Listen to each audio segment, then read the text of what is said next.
তো আল্লাহ তাআলা সূরা হাশরে স্পষ্ট ভাষায় বলে দিয়েছেন, যে ব্যক্তি কৃপণতা থেকে বেঁচে থাকে তারাই হলো সফলকাম।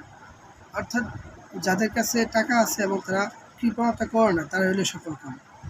এবং সাথে সাথে নবী করিম সাল্লাল্লাহু আলাইহি সাল্লাম স্পষ্ট ভাষায় বলে দিয়েছেন যে সফলকাম হলো ওই ব্যক্তি যারা ইসলাম গ্রহণ করেছেন এবং জীবিকা পেয়েছেন এবং সেই জীবিকার উপর সন্তুষ্ট আছেন, তারাই হলো সফলকাম।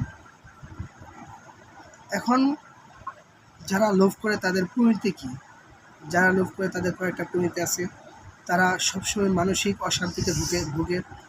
অর্থাৎ সমাজে তাকে লাঞ্ছিত অপদস্থ সবাই করে, সর্বপ্রেক্ষিতে তাকে সবাই অবমাননা করে, তাকে কেউ দেখতে পারে না। অর্থাৎ যারা লোভ করে তাদের ফলাফল আল্লাহ তাআলার উপর সন্তুষ্টি থাকে না। সবসময় চিন্তা করে যে আল্লাহ তাআলা আমাকে এই কাজটা করতে দিল না, অমুকরে এই কাজ করতে দিল কিন্তু আমাকে দিল না, আমার কী সমস্যা? আল্লাহ তাআলার উপর সন্তুষ্ট থাকে, তার দ্বারা আল্লাহ তাআলাও তার উপর সন্তুষ্ট থাকে। এই জন্য সবসময় আমরা লোভ থেকে বেঁচে থাকি। আর যারা লোভ থেকে বেঁচে থাকে তারা দুনিয়া বা আখিরাতে উভয় জাহানে তারা সফলতা পায়।